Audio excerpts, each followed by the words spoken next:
to the last edition of the week of the program Two Talk Morning Show on Two Talk Radio 98.5 FM and also on our Facebook page Two Talk FM, and also you get to in our YouTube channel this morning. We will bring the program today. Now Ishmael Saidukan. Well, today we want to talk about the 2025 budget. The Minister of Finance, they don't go read and present to Parliament, and Parliament self don't debate. So within the overview of this budget, within the concerns and the key priority areas, we get somebody from Budget Sierra Leone, they can help we for analyze the 2025 budget and then concerns them we then get on this particular budget. Now go far, just stay with we, watch we and listen we now this particular channel. We go come back after this break.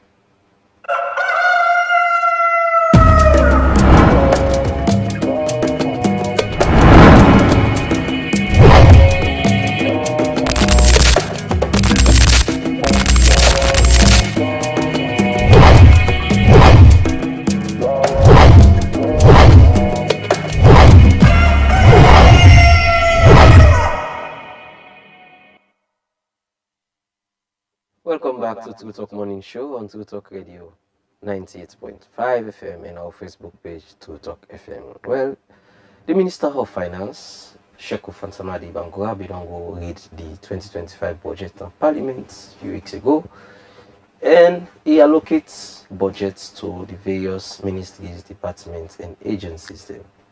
But Budget Foundation Sierra Leone then say for add them into this budget as a part of the work. Waiting yourself think and the concerns they then get. I make we get in the studio. But to say when I country lead manager for Budget Foundation Sierra Leone. Good morning. Welcome to the program, Mr. Cisse. Good morning, Ishmael, and thank you very much. Good morning, listeners. Yes, we get you for the second time now the program. Yes. Okay. So remind me again, waiting on our work as Budget Sierra Leone. Thank you very much. Budget Sierra Leone, the civil society organization. The word budget, BUDGIT, stands for Budget and Information Technology. So which means Budget Sierra Leone key area of operation now for analyze the budget, simplify them, put it into infographics, and do engagements for popularize the budget so that people then go know what's inside the budget, and so that they go understand how government they implement the budget, and in the process they go follow implementations and hold government to account. Okay. So that are the key area we would operate. But budget itself, as a civil society organization, starts in Sierra Leone in 2020. Now we became a registered civil society organization. And so from 2020, our engagements be done there around for analyze the budget, simplify and do engagements on the budget. That now we key area of operation and we name it a budget. But besides budget analysis, we also get other areas that we would look at where it connected to accountability and governance. The other area we would look at now ensuring that we track government projects. We'll get a tool we call Tracker. This tool was developed in Nigeria. By the way, we get partnership with Budget Nigeria. Okay. In we operation, they support we in we operations, and so budget then apart from Nigeria, then other African countries, they Liberia, they Senegal, they Ghana. So budget then apart from Sierra Leone, then 3 other African countries, and we continue to expand. So Budget Nigeria, they provide the support to we for do the analysis here and put the budget into infographics for engagement. So we also use the tool called Tracker, as I mentioned just now. Where would they try for track projects? Because a lot of times government cannot develop the budget. Parliament cannot debate and don't approve. Disbursement cannot start. But even the process of implementation can get issues. So how government allocate the money and how then they go about implementation, well, they use this tool called Tracker for track the thing and report on how the thing they go. If there are issues, we use that they do engagement with people who are responsible for implementing the budget. Because we believe in data. And with the talk, we are guided by what's day, by our research, by our data. And so we need to go outside of that. So we use the information and for ensure say we track projects them for whole government to account. Apart from that, they would also look into what we call natural resource and climate governance, which is very important. We all know the role with natural resources they play in terms of development. And we all know the challenges what we don't get in terms of managing with natural resources. So we look at the challenges in that and see how best we can able to advise policymakers and how therefore engage themselves in ensuring that the management of our natural resources go on the way how it's supposed to go effectively. So these are some of the key areas where they operate. We would also do health sector accountability because we believe say health is wealth, and health is very important for the development of a country because health and development are intertwined. So we also do look at health analysis and advocates for health allocations. Okay, so let me talk about the impact on our work don't create since when I begin. We don't analyze the budgets from 2021, 2022, 2023, and 2024 budgets since we start. And their analysis they need to go with breaking down the budget into infographics. And from the infographics they use them for do plenty engagements, media engagements, engagement with community stakeholders, engagement with do town hall meetings for popularized the budget so people are going to know the various allocations where they set the budget. We don't do that for the last years. What we don't operate. We don't work with several civil society organizations for popularize the idea, the issues of accountability and how we they ensure say governments utilize public resources the way how they're supposed to utilize them. And I feel say we don't do well in that direction. So plenty other things and we then do. We championed advocacy around increased allocations to the health sector. You know, the health sector we don't receive very small allocations over the years. So some of the advocacy strategies were adopted and shows the government don't begin pay attention to health allocations for more able to achieve general health outcome, positive health outcome in this country. So that are some of the things that we don't do over the years. Okay. All right, so now let me come to the 2025 budget. I believe soon I'll be in a parliament with the minister in the read them out. And I hope you want to follow the process within the debate Exactly. for the past 5 days we go through the house. So first of all, what's now a general overview of the 2025 budget? The 2025 budget generally we see an exponential increment in terms of exponential. a big increment Okay. in terms of the revenue the government expects for generate and in terms of the expenditure, what the government plan for spend, as well as in terms of the gap, what we call deficit, between revenue and expenditure. We need for no say, we always do run a deficit budget. Deficit budget means what the government plan for spend, they far exceed what the government plan for raises revenue. Over the years, that has been the situation. But the government say the spend, it always plenty past what the government say it raise. And so government get for resort to a lot of things like borrowing from the domestic economy, from the domestic market, borrowing from banks, and as well as external borrowing. Generally, the budget for 2025 in theme now improving the well-being and quality of life of Australians. The budget said that they improve the well-being and the quality of life of Australians. So generally, the budget position, the general budget expenditure now 33.5 billion new loans. 33.5 billion, if you convert that to old loans, now plenty of money. You don't need to trillions. So 9 government plan for spend, 33.5 billion. We move because last year now be 23.5 billion.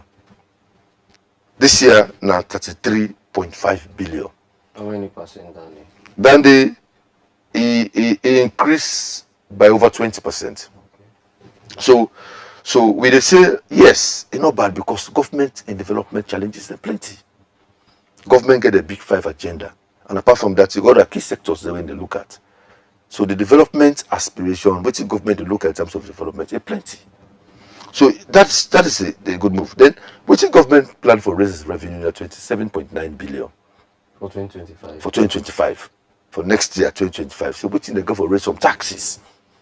Now 27.9 8.9 billion. Way less than waiting the one spend.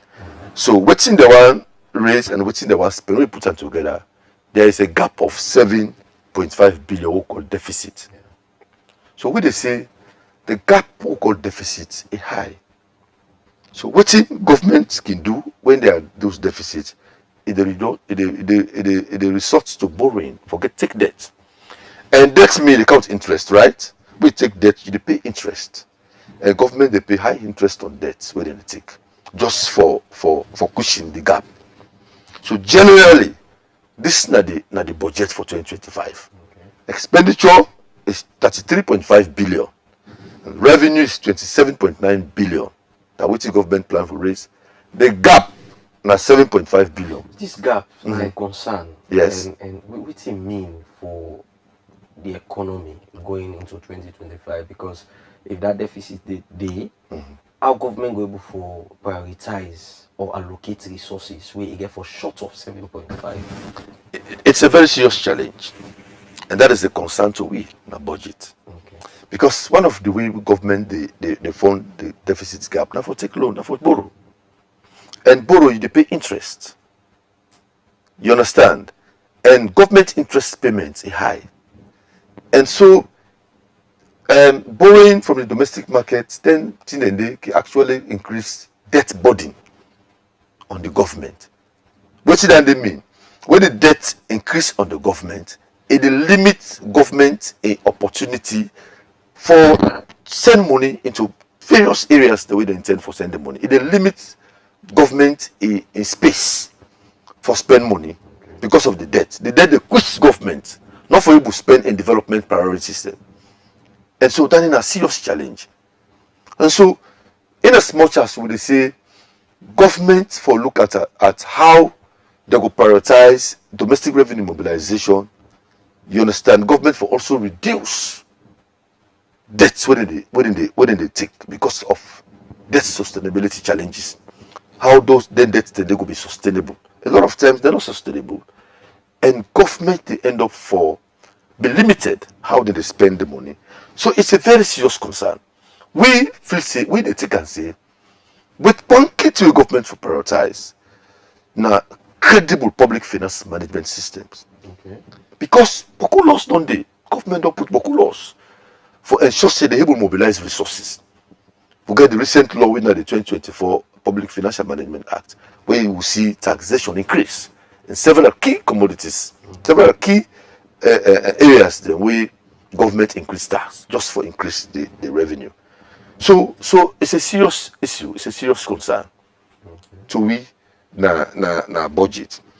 Okay. We take and say government for ensuring there is transparency and accountability. If this revenue in the project, in the process of revenue collection, how transparent is that be? Have they been able to digitalize revenue collections? Because if there are human factors with what they still interact with taxpayers, there are possibilities for corruption to emerge because of that too much human interactions. How far the National Revenue Authority and the government don't go for digitalized revenue collection? For ensure say what the government deserve for get as revenue, they get them. Plenty need to go into individual hands. They don't start them, but there are challenges. Other systems they don't do as it could have the other systems in there. But how effective are those systems? And how far they don't cascade the systems in there into other revenue areas? There has been. Una don't go as recent as this year for me now assess that particular system there for make sure say una go na your. Yeah, we look at the systems the way they're in place and we see there are lapses in those systems. You understand? There are still lapses in those systems because the system not fully digitalized. Okay. Because there are still human interface, there are still interactions. And if taxpayer, the national businessman, no one pay plenty, no one pay tax. And so you compare that for pay tax, you always look at how you go evade tax or how you go avoid the payment of tax. So how do you ensure people actually pay the actual tax you're supposed to pay? Then after the money they don't come, how would they ensure say at the expenditure level, within government they release the people that way they release and so then they actually utilize that the way they're supposed to utilize that. Those are the key areas where government need for concentrate for reduce the expenditure of government and for control the debt of government. Budget implementation, transparency and accountability in budget implementation, how government is spending money, the process transparent, and where there are issues, they hold the people accountable. If done the robust, they would begin to see tangible proofs of development. Now, not about this 7.5 billion millions deficit. Yes. And you mentioned, see, if government not able for fill that gap, they pass them for loan. Yeah. What in any mean for go loan again? We Sierra Leone already done the loan, get a lot of debt for pay, and when you add this again, you get for pay a lot of interest as well. What it mean for the country? Debt, you pile the debt. Yes, it's very serious. It's a very serious concern, because the more debt you get, the more you be limited on how you spend money in other key areas. Okay. The health sector need plenty investment. The health sector need money. Agricultural sector need money. The youth sector, government say they go create youth employment, 500,000 employment for youths. They need money. We need money. But if the debts continue to increase, it will limit government a space for able to spend money in the critical sectors. We are very much concerned about that. How government could limit the way how they take debt, and how that they go happen, ensuring there's transparency and accountability in revenue generation as well as in expenditure provisions. How government raise money and how government spend money. Because in business, they say, if you cannot grow your revenue, you have to sit on your cost. And business means, say, if you're not able to grow your profits, you're not able to grow profit, you go for control your cost. No, so then go make the business continue for grow. If profits say they grow, why not control the expenditure level? But in this case, government need to control cost. There are various cost components, like the wage bill. We see exponential increments in the wages, in the wage bill. So government expenditure they always grow. So what is needed is ensuring that there's transparency and accountability in revenue generation and in expenditures. When we achieve that day, you did see how government in debt they begin reduce. Okay. Now the expectation at 27 point something, right? Yes. For next year for revenue. 27.9, yes. 27.9. Yes. It's 28. Now governments in terms of revenue generation always getting targets. Yes. Put the one for weeks and running at the targets. And you don't mention say some of the things they would for do for keep track of the revenue generation, and then reduce the human contact and all that stuff. And if that did not happen, we will continue for see the deficit there so they happen. Yes. If government don't put mechanism in place for ensure say the digitalized revenue collections, so that the revenue generation will grow, so that money need to slip and go into various unscrupulous hands, the government now handle that one day. And also the expenditure components, how government they release, disburse the budget into the various ministries, departments, and agencies, and how therefore monitor budget implementations. If strong mechanism not in place for ensuring that they happen, deficits will always remain for growth. Una as budget, it's not a goal for remind government or for tell and say, una do this, una point out the loopholes them or the gaps them, say government na this una for do, na this una for do, so that una go they get the revenue we una deserve for. Yes, we don't exactly we don't talk. And one of the way we talk na through the media engagements here. We also do position papers. We do press releases. For me, we draw government attention to some of them stuff. Then they never listen. Then they listen at some point because we see some improvements. Okay. But not enough of it.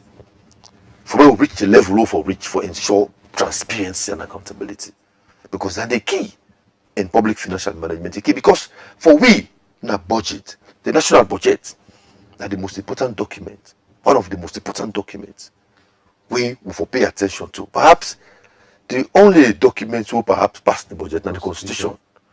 But the national budget is way different from the constitution in every year.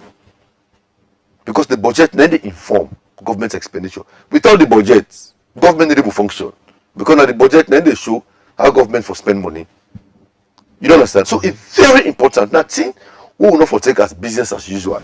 You know, a lot of times we say, well, this now every year business, so we just go put the budgets together, more say now procedure. No, that should not be the case. For take an extremely important and ensure say we do due diligence to her. For ensure say we pass through all the processes in the budget process. Okay. Now, in terms of revenue generation again, what you feel say governments would only achieve in terms of getting the required revenue for the economy for the year, the financial year we for example 2025 financial year. You feel say governments would only get enough revenue, the target which if officing at the target where government will always they get. You know, we believe say every year we for expect an increment in terms of the revenue. Okay. And we believe say even waiting government the project, we see increment in terms of the revenue from last year to this year. But we believe say if government apply the new finance act to the fullest, even this revenue with the project will increase past so. We believe say if government digitalize fully revenue collections, even this projection it will even pass so. Okay. We believe say if government ensure say they put real transparency in place, control corruption, the revenue we government the project will even pass so. You understand? So we believe say all of the mechanisms that the government put in place, revenue will grow. Because now only when revenue increase, when government money plenty in a government hand, then government will bring back on development. Okay, well, as you continue for day with me in the country manager for budget Sierra Leone, and we're going to talk about the 2025 budget. So we can talk to them again about the allocation they don't do, and also it nothing concerns them in that area. They don't forget to say you watch and listen to Two Talk Morning Show on Two Talk Radio 98.5 FM. Me now Ishmael Saidu Kanu, and you also they watch we now our YouTube channel. We'll go for the short break. We will come continue for engage with guests.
Welcome back to Two Talk Morning Show on Two Talk Radio 98.5 FM. Me now Ishmael Saidu Kanu. Today we talk the 2025 budget, and of course I get Brahma Sise from Budget Sierra Leone. We now the country manager, and we run the review or give an overview of the budget so far and the challenges them we on the face, and as well as the gap them we compare revenue. Now we want to talk about allocation. We're very key because the minister gonna parliament and allocate to the various MDs. Them almost this forget, and I know say, for example, the National Sport Authority they get 77 point something billion new millions. We, of course, the last time one Sunday now, so we'll be even interview the NSC executive director, Dr. Emmanuel Safar. We even mentioned say that money they in fact small because they get more things than for do for 2025. But let me talk about allocation, Mr. Sise. Waiting on a peak.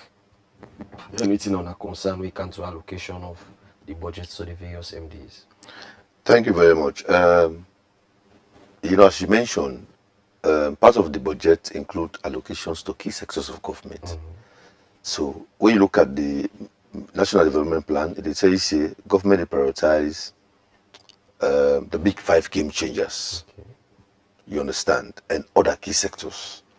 So if government will prioritize the big 5 game changers for ensure say we get development, because government say this year in budget they want to improve the well-being and quality of life of Australians, which is very key. So let's look at the allocations in the way government put to the big 5 game changers the first. One, government allocate 1.3 billion to the Ministry of Agriculture. We make up 8% of the budget. We all know say government say the flagship program of feed saloon. We now under Ministry of Agriculture we get feed saloon. So if feed saloon now government, if when they say flagship, now government a biggest program for the next 5 years. So if now that now government a big program, then government allocate just 1.3 billion to the Ministry of Agriculture, to the Ministry of Agriculture. We are just 5%, and we are just 8% of the budget. Mark you, the first term of the president, in priority will be human capital development, right? Education. So government will allocate 20% or more to the to education. Yes. Maybe show government's commitment to education also. Now the priority is feed Sierra Leone. We're not the flagship, but just government just allocate 8%. We're at 1.3 billion. For we, government will always say they expect support from international partners to the Ministry of Agriculture and that kind of thing. The same support education be the getter. So by allocating just 8% of the budget to a flagship ministry, we see and see a small allocation than this. And then they show commitment from government. Because if you expect, when that be the last year budget, not the same 8%. Not the same. Okay. 7 to 8%. Okay. Last year that be 7%. Okay. This year 8%. Yes. Now almost within the same level. Okay. So that didn't show commitment from government to a feed saloon policy agenda. If you get a policy agenda with a feed saloon, begin for show commitments whilst you do with other support for come inside. They say if somebody, you want to make somebody help you for what? Begin for crop back first. Yes. Or begin for 2 water body. So government for show commitment in ensuring that this percentage where they allocate to agriculture, they increase them. It's small. And then they show commitment from government. It's low. Yeah, because agriculture is a very big sector. It's a sector we get the potential for even create employment. It's a sector we get the potential for improve the economy. So 8%, which he could do? It doesn't do much because the first thing to life is food. Yes. You understand? The first thing to life is food. In fact, one development expert we then call Dennis Goulet, they say development is the sustained elevation of a society. It means we the progress you get for sustain them. And one of the key factors to development, you understand? Now, nation will be able to feed itself. If you able, one of the things where you achieve, where you want to do, where you achieve development first. Now, for you to feed yourself first before you begin think of development. So, if you continue to feed yourself, then it means it is far from development. So importation. Yeah. So it's very important that government consider as a flagship. But if you consider as a flagship, you also need for show commitment. Say indeed, this is not a flagship, and they put support them, and they put money there. Yeah, because I understand the government is spending over $200 million for imports food every year. Yes. Just for importation, government they spend plenty of money.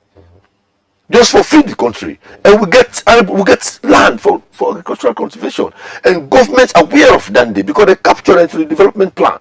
Yeah. But if you are aware of Dande and you want for improved development, why not do an increase in terms of the allocation to the agricultural sector? For me, we begin to see tangible proofs of development. For we, the allocation is small. Then when it comes to education, government puts 3.4 billion still to education. So despite agriculture being the flagship, education still they receive 20% of the budget. Yes. So you want to see if you do then put down there, but education is still the priority. That's still the priority. Yes. Because education still get 3.4 billion from 1.3 billion from the agriculture. Yeah. It double, more than double the allocation to education. You see, so government for show commitment. When I go to the Ministry of Youth Affairs, when we say government, they prioritize youth employment. Yes. With a very key. We got the youth challenge in this country. The youths, they've been left out in terms of development initiatives and programs. And that is the very good reason why government say, no, this trip need for target the youths.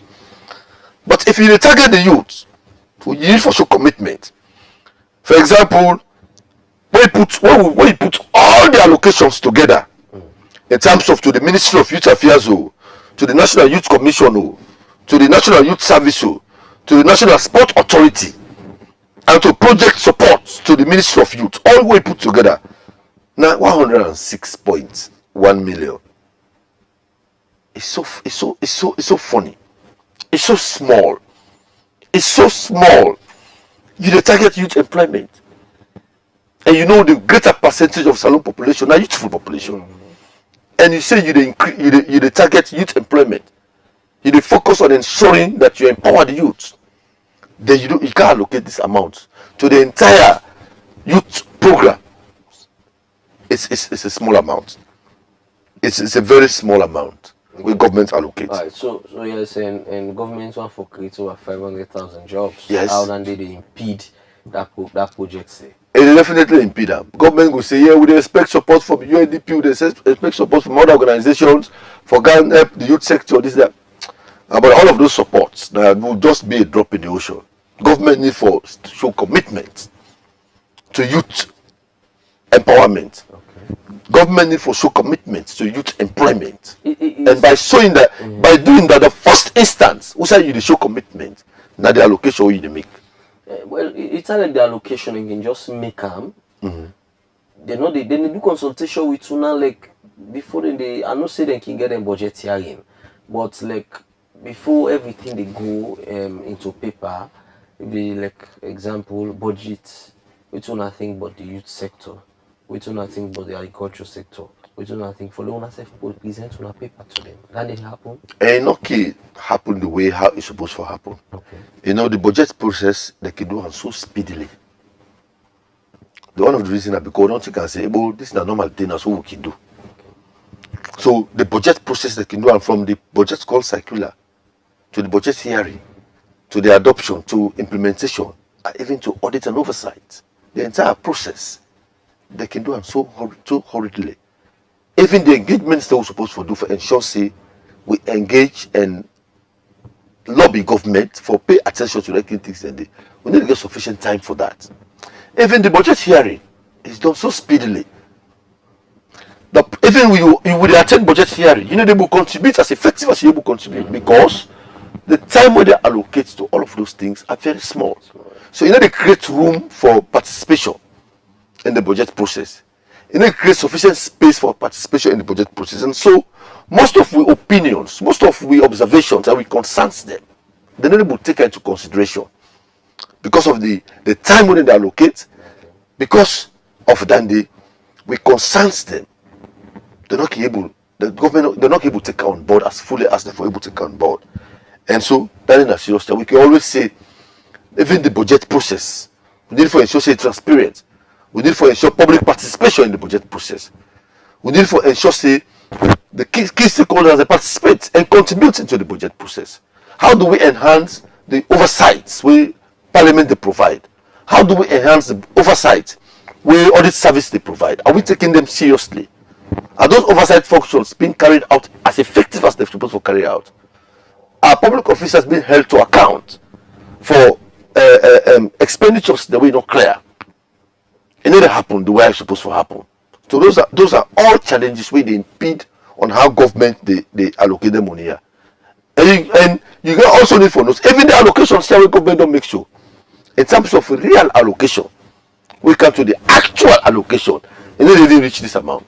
Every year, the ministries they go tell you say, this amount of government allocate. Government not be able to give me safe. Yeah, now the other allocation for first quarter. Not until second quarter. Yes. So disbursements to government priorities it can very slow. So government therefore take the budget process very seriously.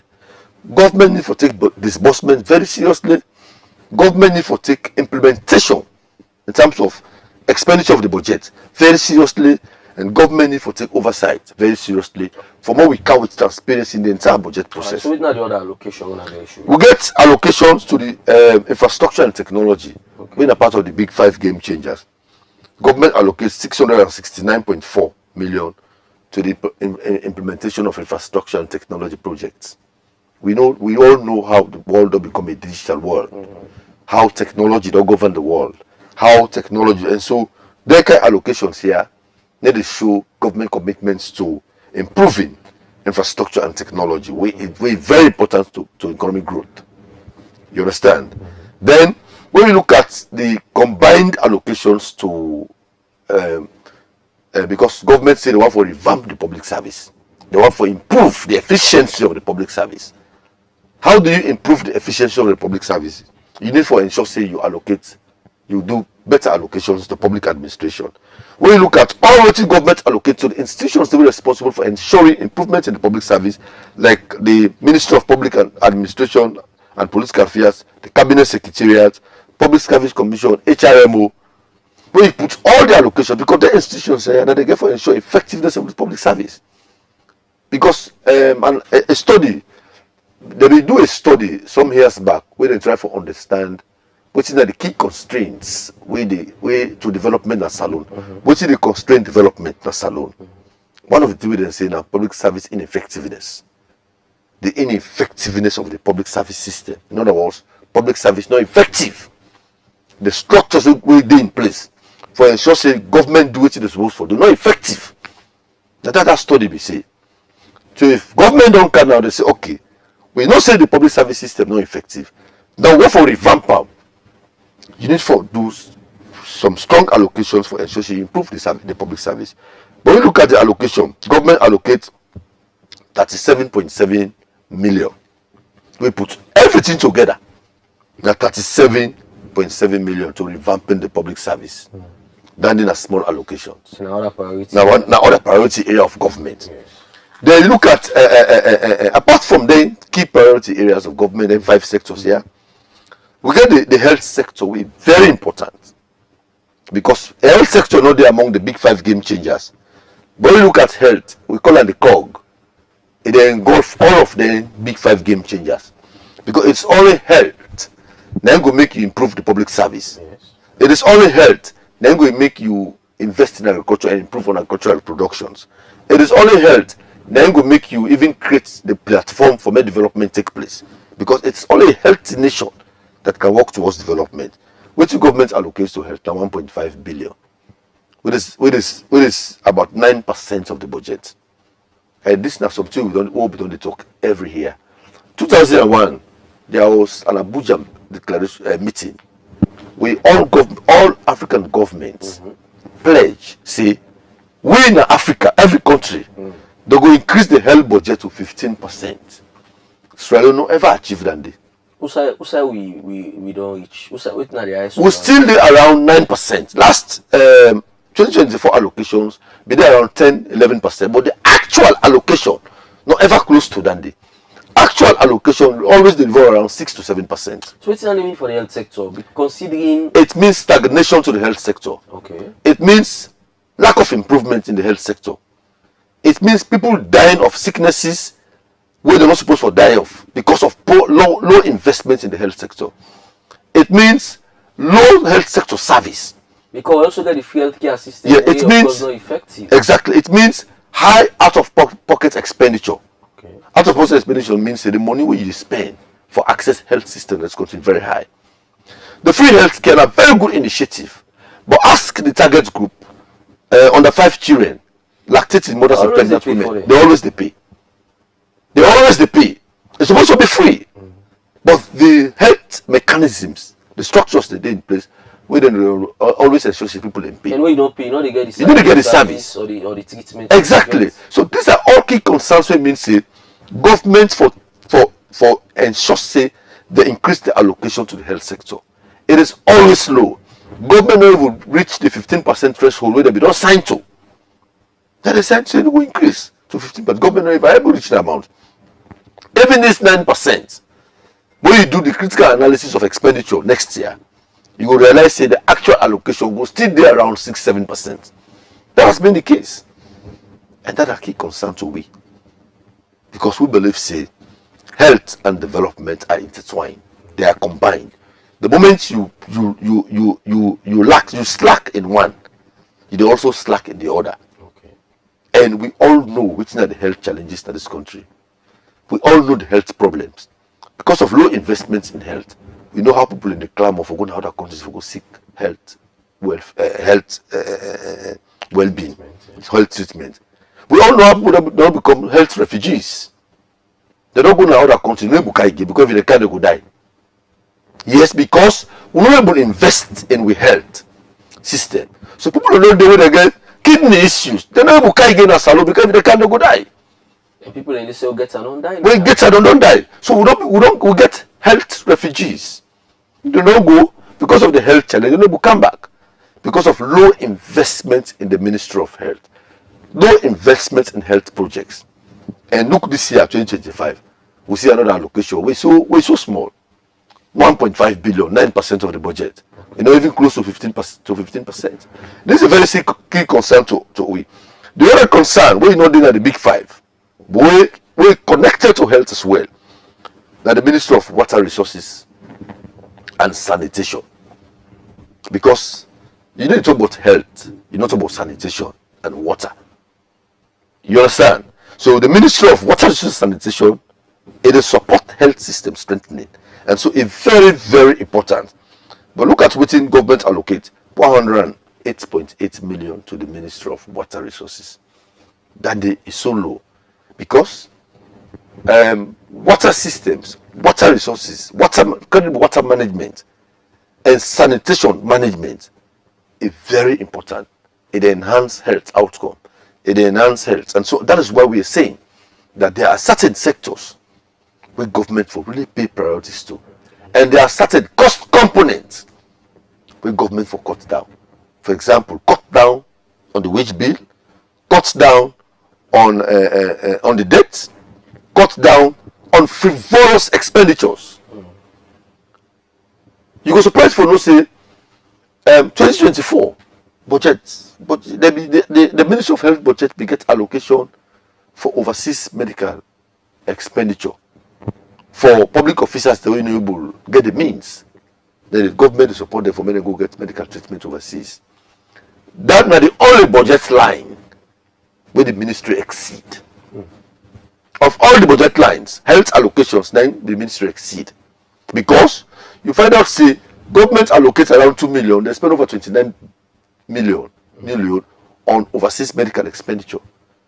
Wouldn't they access these opportunities? They find out, say, that even people will get away with that, we able to afford them. The one that you able to afford that, they still suffer. There are several cases at point where low paid government officers, like people who work in the prison, in the correctional center. I know of somebody who just need $5,000 for medical treatments in Ghana. And then we get that money till he die. A young lady, with a public officer, a correctional service officer, in the hospital that admit her, he be want small money for good medical procedure in Ghana. The bureaucratic process where them go through for access that money, they tell the one done and the lady don't die. So whether they access these opportunities, a lot of times now whether they even get the opportunity for pay for themselves, then they access the opportunity. So these are key concerns. So it means cost components of government increase, and their cost they need to go into what is supposed to go. There is no transparency in the process. It's a key concern to me. Okay. Because government prioritize transparency in public expenditures. Almost percent if you say for the gets for the health sector. Therefore increase them to 15%. But if you never increase them now, must see some level of improvement, like 12%. At least 12%. At least 12% to the health sector for a start. Then as we go now, they increase that to 15% when they don't sign to. Okay.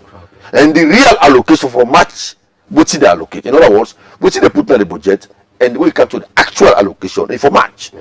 They don't put say 9%, the actual money will then give us 6%.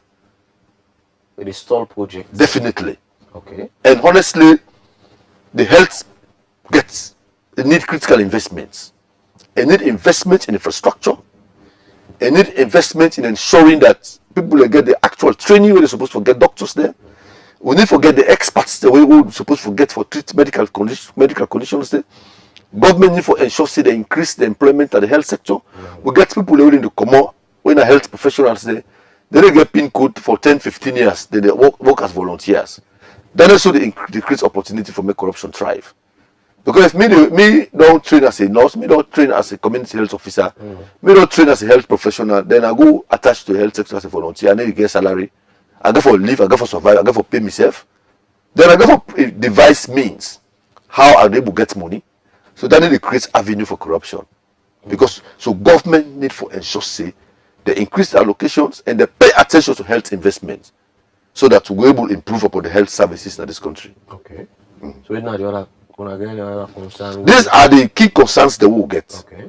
We want from a government pay attention to. Okay. As I mentioned, the allocations to the big 5 game changers, all of the allocations, they need to show commitment from government, say they prioritize those big 5 game changers. With very, very important. The allocation will see encouraging that's still education. But in terms of agriculture, in terms of youth development or youth employment, in terms of infrastructure and technology, in terms of revamping the public services, all of those allocations are key concern to me. They need to show commitment from government. Then apart from those big 5 game changers, we come to the health. It's a key concern because health is wealth. Okay. All right. Now we'll talk about how we get for follow up with in relation to the implementation of the allocation of the various budgets to the various MDs. What do you get for the do now for follow up on one there so and also continue for put pressure on government for prioritize the other areas there so. Yes. You know, we get in the project allocations, we get recurrent expenditure, we get capital expenditure. You go surprised for no say when you look at the entire 33.5 billion government plan for spend, 70% of that they go into recurrent. Recurrent means say for pay salaries, for pay wages, for send transfers to government, for pay debt. Then they eat all the money. When it comes to investment in capital projects, now less than 30%. And capital projects, then they create the foundation for economic growth. So they look at what government put in the budget in terms of capital projects. They would look at allocations the government mentioned. And we'll go for follow the allocations and therefore ensure say the implementation process transparent. It's challenging, but we go ensure we deploy the tracker tool. What would they develop for ensure we track how government they spend money and we track how the process they go. For instance, if government don't say this year budget I go for improve upon the farmer grade, I go for build infrastructure, I go for build a diagnostic center, I go for build hospitals, I go for improve upon the primary healthcare system of the country. If you say they do the critical infrastructure investment, we want to know how you do the disbursement, we want to know how the implementation process they go. We want to know the procurement process where they adopt for award contracts to those that will be developing those infrastructure projects. And we track on how the disbursement they go and how progress they go in terms of them projects then they. Then they is very critical to work. And then we get to be two ways they use for ensuring we monitor them process then. Yeah, exactly. I'll ask you about how they track the budgets. We go for use the tracker tool as I say because we get information on disbursement. Government promise for put all of them to the day at the Ministry of Finance website in terms of disbursement, in terms of what they do. They can try in terms of putting some of them to the day at the Ministry website so they're able to go and gather information and they will use as a baseline for begin for track expenditure and for track how the implementation process then go. Track and a tool where they give real-time analysis of how government spend money. Because when government don't put the money, we go say that this government don't put. We go to the community or the location where projects they go and take note of progress where they happen. So they compare what the government don't put and how the progress don't go and what's in the gap. Now they assess. Yes, and from there we do position paper for call the government to attention to say this kind of money I don't put so. You know, reflect. They know they reflect on how these projects they go. Okay. So they do the engagements and they for ensure say, because the one goal we will achieve now for ensure say there's transparency and accountability. All right. As we wrap up the program now, una get plans for always they engage, for example, the National Revenue Authority, because of course the gap still there in terms of revenue generation for 2025. Una get plans for they engage them, tell them the things that we see, then for improve on, we they not improve on it, for make sure so they get more revenue on their side for fund government projects. Yes, we get plan for do the engagements and they we don't do them and we get plan for deepening on them in terms of the engagements and they because the engagements and they very critical to development because the systems are not working up as appropriate as they're supposed to. There are lapses, and so the engagements and they we target now for improve efficiencies across the board. Now for increase efficiency in the systems, the way they don't deploy for ensure they're able to generate increased revenue, and we also they bring the challenges and they into their attention by with them media engagements. We they do community sensitizations, we they do position people, we they do with press releases. So the press release and they will do all the engagements and they now for call government attention. Now for call government attention for ensure say there's transparency in the process and there's accountability in enhancing development. It's very critical. One of the key things what would they exist in budget value. In all of what you would do, the bottom line or the result or the end product, now for ensure credible management of our public resources, of our public funds. Now for ensure transparency and accountability in the utilization of public funds. How government utilize public money. For ensure there's transparency and accountability. How government raise public money. We ensure there's transparency and accountability. So yes, the engagements therefore continue. As we do the engagements, now so we they bring out some of the challenges that we will find out, and that's so we they ensure say we the improvement will not take place. We talk about them, and we also talk about the challenges and the lapses, so that government will pay attention to them and put mechanism in place for improve on them, so that we will be able to enhance development. So what do you want for left with government now? Thank you very much. What I want left with government, we in a budget rally, one for applaud government for the achievement in terms of ensuring say then control inflation, because in the 2025 budget they put and they clearly say government be able to control inflation from inflation be there above 50%. Now they don't bring it down to around 20%. That is a good thing, but the critical challenge there now that if you control inflation, we control price, you understand, that thing they need for reflect on the citizens, not only for put on paper. Say I don't reduce inflation from 50% to 20%. How that reduction reflect upon the lives of the ordinary citizens? How that reduction they reflect upon the lives of the vulnerable people in society? Now that's key, because you know we say don't control inflation, then prices remain the same. At the market, so you don't bring inflation down from 50% to 20%, but prices remain the same at the market. So what you put now your records, is it reflecting upon the citizens? Is it reflecting upon the vulnerable people? So we want to begin see the kind of thing in there. See, if you control inflation, let it reflect on the citizens. They now call the real control. So if you not reflect, they will just say this now paperwork. Need to see improvement in that directions indeed. So we the want for call government attention, say the allocations here where they make, there's some marginal improvement, but government need for improve on that more. Allocations to key sectors of government is very important, particularly health and agriculture. Government need for pay attention to that day and ensure they increase the allocation and ensure there is transparency and accountability in budget implementation.